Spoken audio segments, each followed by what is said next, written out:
Welcome to playing basic League of Legends in 2026, a guide to improve at League of Legends, episode 1.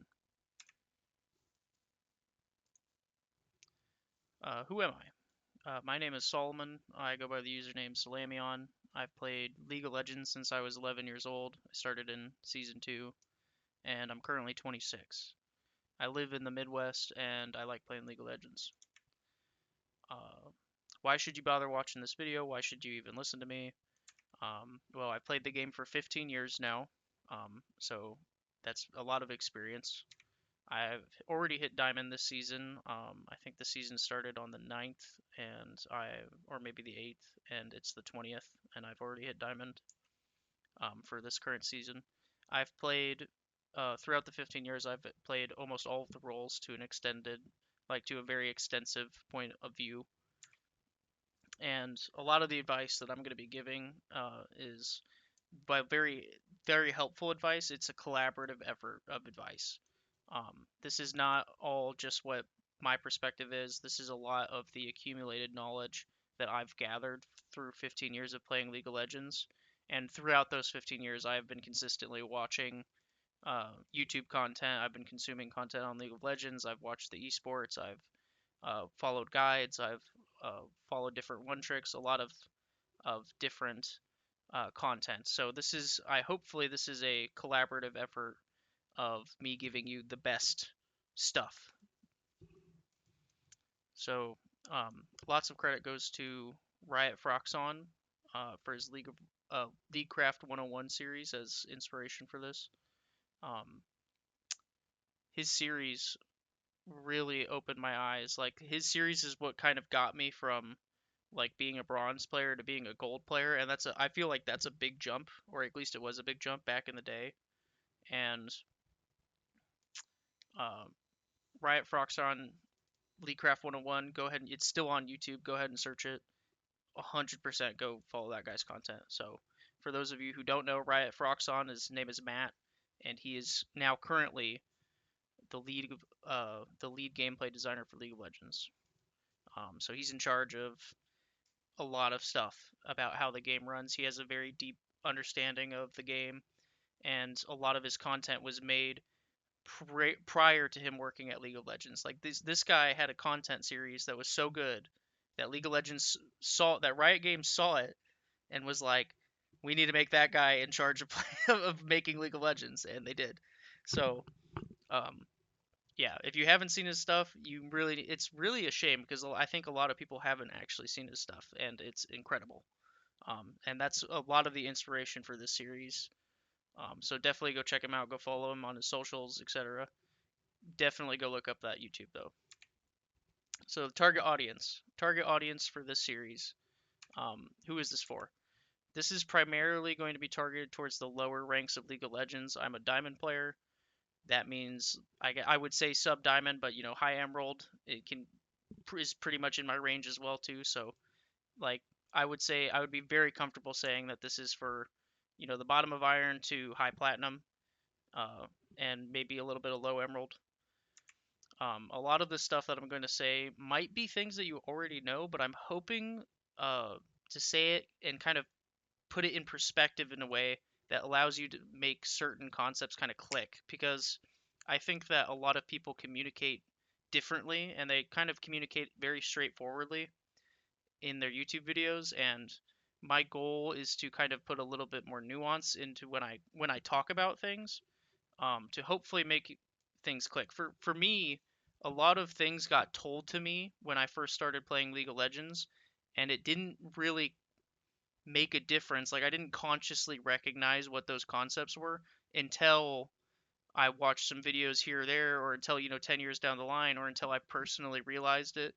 Like I just this year I really started focusing on tempo, and tempo's been a thing that's been around League of Legends for years now. And people always said, "Oh, do this for tempo or do that for tempo," and you hear it, but you don't. It doesn't click until you understand how really important it is. So that's my goal with this series.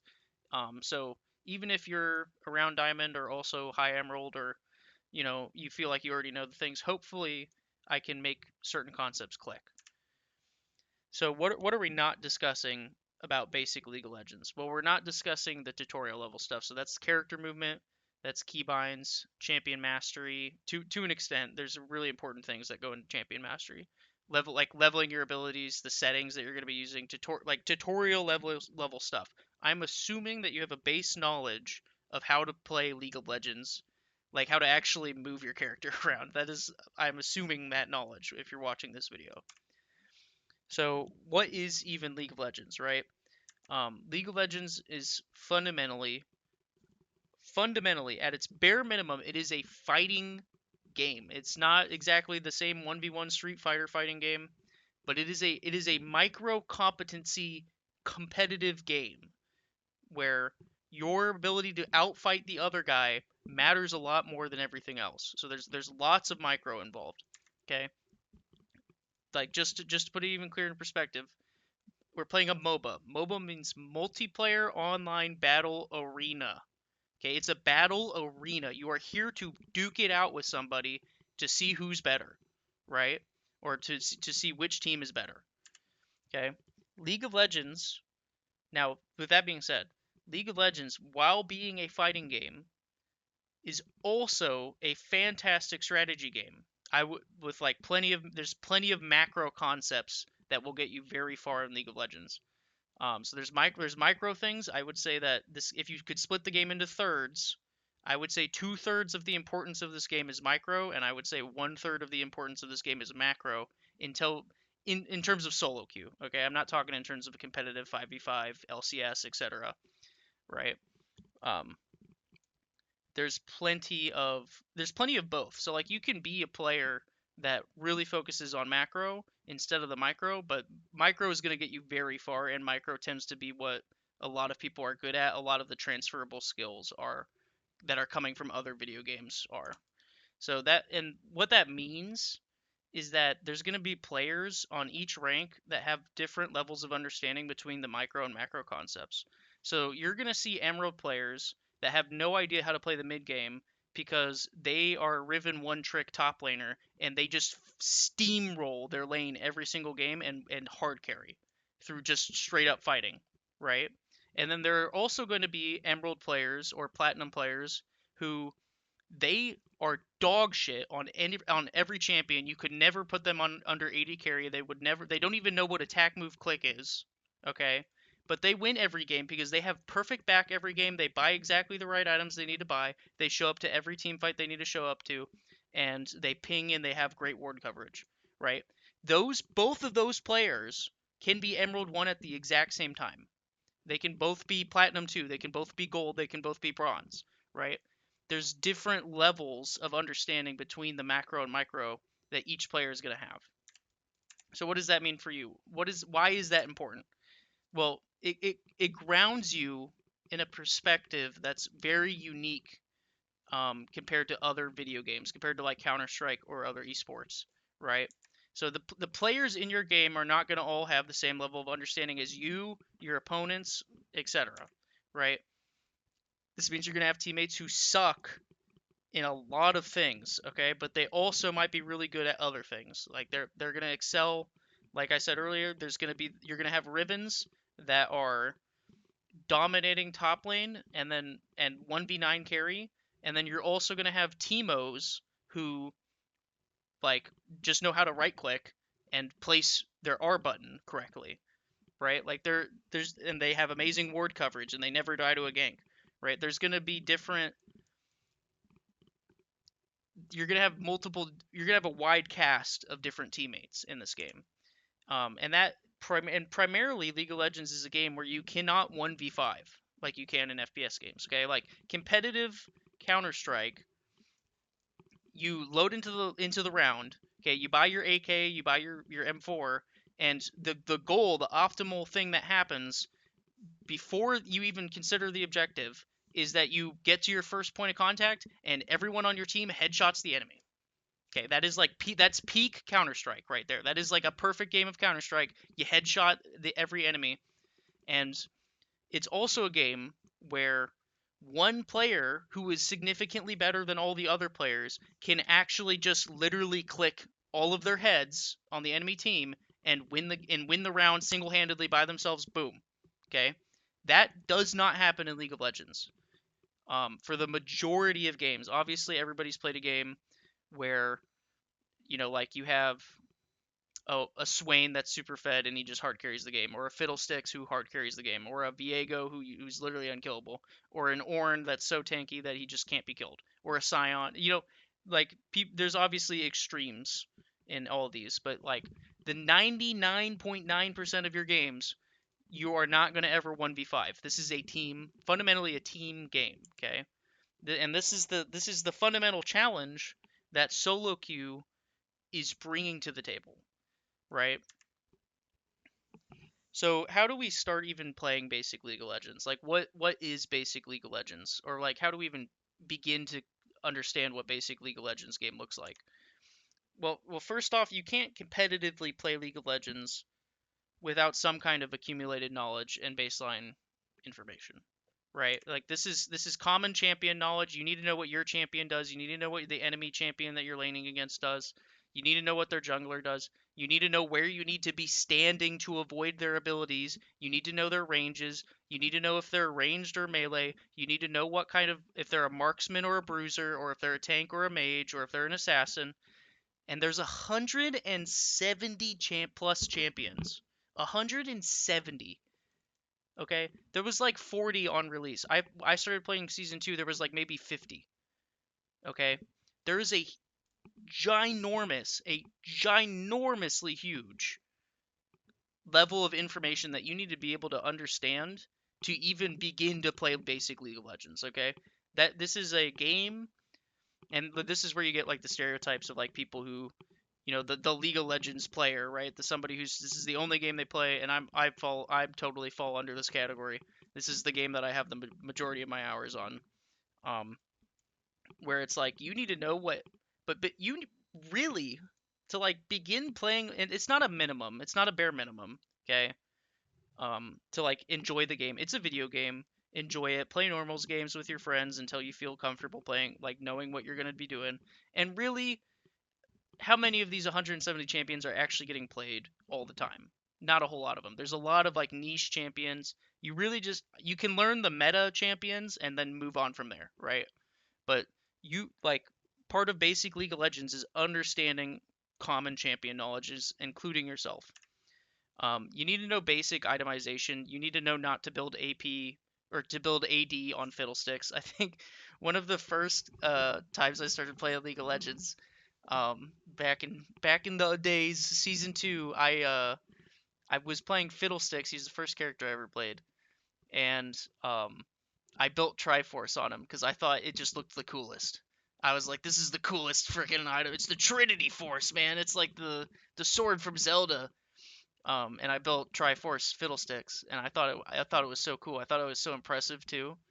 Like getting a Triforce at 10 minutes because it was expensive back then. It was like a really high, expensively gold amount of gold item, and I thought that it was super cool for me to have gotten a Triforce on Fiddlesticks at 10 minutes.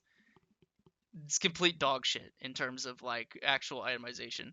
And nowadays things are really good. There weren't very many guides back then, but the recommended shop is okay. There's some times where it will lead you wrong. I think 80% of the time it's doing fine. But really, if you have a second monitor, kind of a minimum for a lot of video gamers, or pulling it up on your phone, just go search the champion you're playing, best build, copy paste. That will get you more than far enough in terms of itemization. So you really don't need to worry too much about the itemization. There are some more important concepts within itemization that you can start to learn and use to as an advantage. Um, but for now, you can just kind of copy paste runes, guides, whatever, right? Like that'll get you pretty dang far down the road. You need to understand the relative importance of different objectives. If you're at 40 minutes into a game and Soul Dragon is up, or like Elder Dragon is up, okay, you need to know that that is the priority over a tier 1 top turret that's still alive after like 40 minutes, okay? If you go and try to and die an int for the level 1 top tower, or the tier 1 top tower, at like 45 minutes in the game when there's 30 seconds before Soul Baron or before Elder Dragon spawns, you're inting the game. You're throwing the game away for your team. Okay? So you need to understand that there are important differences between the objectives and the relative value at certain time, and that changes during the game too. That's something that we'll get into later. But you need to have a basic understanding of the different objectives and like how important they are at certain phases of the game. You also need to understand the different the phases of the game. You got early game, you have mid game, and you have late game. Okay, early game, if you're a laner, you're kind of locked into your lane for the most part. Don't even get me started on inting roaming supports, bro. I freaking hate them. I curse every bard player that I've ever met. And they're on the enemy team, they're gods and super useful, and if they're on my team, they're dog shit. That's just how it is. So anyway, but like you need to understand that in the early game you're getting lots of CS, you're not dying, you're making sure that you have your wards down, you're pinging when your opponent goes Mia, right? In the mid game you need to start understanding like kind of like I need to time my back to be able to show up to this dragon with all my gold spent, right? Or you need to start looking at like dragons and rotations and like kind of what kind of lane you need to be standing at. And in the late game, you need to really knock down your team fighting. You need to understand how is this team fight going to play out? What kind of objectives are we fighting? Are we going for a Baron close after a siege, or are we going for a Elder Dragon? We're just going to wipe them with a team fight and go finish the game kind of dealio, right? There's a whole tons of different stuff in the late game too, and then like understanding like okay, Vigar cage is down, we pulled Vigar cage, who's our engage, now they can go in, right? Like there's a ton of team fighting stuff. I think a lot of like late games kind of come down to team fighting and carrying from a team fight. Um, but you can also close out games with like macro siege and stuff too, which is I think is way more interesting. I take that back. Team fighting is probably way more interesting and in terms of like all of the players, but I also think that like ending a game on macro without having to team fight somebody is also very cool and impressive. So all of this stuff is like bare minimum. You're looking at 50 to 100 hours of League of Legends just to even like start understanding how to play this game, right? Um, like if you hit level 30 in League of Legends, do not play ranked. Please do not play ranked. You will end up in iron and it will not be a fun time. Okay? The When you hit level 30, that is not enough time. Maybe it was maybe it was back in the day, but like it is not enough now. There's too many you need to know like if you've never played against Blitzcrank and you come into a ranked game and you have to play against Blitzcrank, you're throwing the game. Okay, you're gonna get hit by every hook. You're not gonna know what he does. You're gonna int the lane away, and like their bot lane's gonna just be super fed and just completely steamroll. Right? There's minimum levels of knowledge at some point, right? Like I'm just some random dude on the internet, right? I'm not the final arbiter of what is the bare minimum of League of Legends, but there I guarantee you it's somewhere. Okay, there is a bare minimum somewhere, and one of those is like knowing what all the champions do. That's crazy, right? You need to like know what 170 plus champions do to not int the game. Isn't that insane? Right? So it just goes to show like how fucking insane this game is. And the people who play it. um so yeah, like we're gonna move forward with that. Anyway, so we need to work. I like working backwards. I think that's a really good way to kind of break down, deconstruct League of Legends. So, what do you actually need to win a game of League of Legends? Like fundamentally, literally, what do you need to accomplish to win a game of League of Legends? Okay. Well, you need to destroy the Nexus. That's how you win the game. Okay. You go all the way up here. Where's my little cursor? You go all the way to the Nexus and you blow it up. That's what actually That's what ends the game. Okay. To do that, you need to destroy the Nexus turrets. To destroy the Nexus turrets, you need to destroy an inhibitor. To destroy an inhibitor, you need to destroy the third tier and the second tier turrets. To destroy the second tier and the third tier turrets, you need to destroy the first turret. Okay? Right? Notice how on this list, it does not say be 17 and 0. It does not say have 10 kills. Okay? That is not a minimum requirement for winning the League of Legends game. Okay? I feel like there are so many people who are like, if I'm not 12 and 0 and hard carrying the game, how am I going to win? Okay? Obviously, then you need to start discussing, like, okay, how do I get that first turret? Well, it's like I win lane. Okay? How do you win lane? You kill your opponent. Okay? Right? So I'm not saying that kills are completely divorced from winning the game, but a lot of people put way too much on, especially in the lower ranks. I think most people, Emerald and up, probably kind of understand that, like, kills are not everything to the game. But like, so much of low ranked League of Legends is because it's a fighting game, right? Fundamentally it's a fighting game. I want to fight and kill the bad guy to win the game, right? But it's so interesting because it's not actually tied to how many times you kill your opponent, whether or not you win the game. What matters is how much gold are you getting, how much experience of a gap, like how much of an experience gap are you getting on your character, on the opposing character, right? The number on your, when you hit tab, and the number of your KDA going up by 1 does not significantly, like, it does significantly improve your chances of winning the game, but it is not the significant factor. The number going up is not the significant factor to making you win the game, right? I think that's a really important thing to understand when you're talking about League of Legends. The thing that makes you win the game is hitting the Nexus. I don't care if you're 17 and 0 on Hecarim if you never show up to an objective fight, if you haven't used the fact that you're 17 and 0 to take any towers, okay? To take any objectives, or to show up for any kind of gank. I mean, you're 17 and 0 at that point, so you probably were ganking or something. But it doesn't matter if you're not moving the ball forward on winning the game, right? You need to be moving the ball forward to, like, of destroying the ball being destroying the Nexus. You need to be moving towards that goal.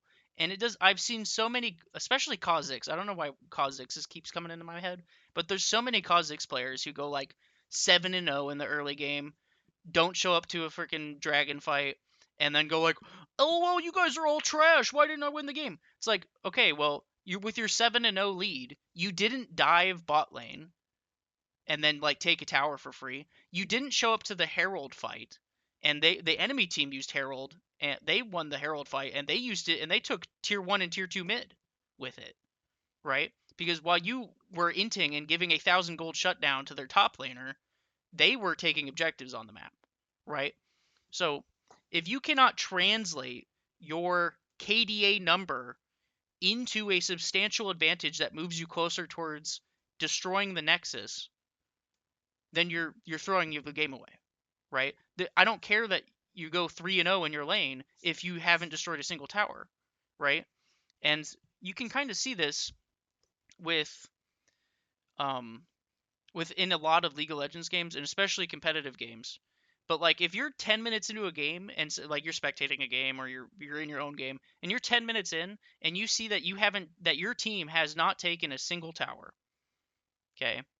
And maybe not 10 minutes, but like 15 minutes. If you're 15 minutes into a game and your team has not taken a single tower, and you have lost, 5 towers across the map, you're fucking losing, right? Like, you're losing the game. I don't care if you're 40 to 30 on the kill score. You're fucking losing the game, right? They're up 2 dragons. They got the Rift Herald. They have the Void Grubs, right? They're the ones that are closer to killing the Nexus, okay? You might have one guy on your team who's got 3 items and everybody else is at 2. It doesn't fucking matter. He's not doing anything to move the game closer to the end state, right? So I think that's, like, crazy important. A lot of people just don't wrap their heads around that. And it's really also not like that much of a priority. Like, I have nothing against, like, iron players, bronze players, silver players who just want to, like, crush lane and win their game, and that's why they play ranked. Because they just want to do that in a competitive environment, kind of like how you would play CS, where it's like I just want to shit on the other guy, and like that's cool. This is about people. This is for people who want to get to gold plus, right? Um, and we'll talk about the rankings and all that other stuff later. But I think that's so important to get through to a lot of people. And with that being said, we're around the 25-minute mark. I know this was kind of a lot of rambling. I promise that the next couple episodes are going to be a little bit more specific. I felt like these were some fundamental things that I had to throw out. Like we're talking about what is basic League of Legends, and like how do you end the game, right? Or like what kind of things you need to understand to play basic League of Legends. And so that this was just the introduction episode. It's going to be, bigger concept. I fully intend in future episodes to move a lot more towards micro concepts, right? So, thanks for watching. Hopefully you liked it. Hopefully I made you laugh or giggle or learn something, I guess. Or maybe I really hope that people took um the ending bit to heart, like no understanding that like that alone, that concept alone of like if you're 7-0 and you haven't done anything with it to end the game, like that was a mind blower for me when I was in like silver, where it's like, "Oh, I'm 17-0, but what did I actually even do with that?" Like hopefully that helped somebody. But yeah, this is Solomon. Thanks for watching. See you next time.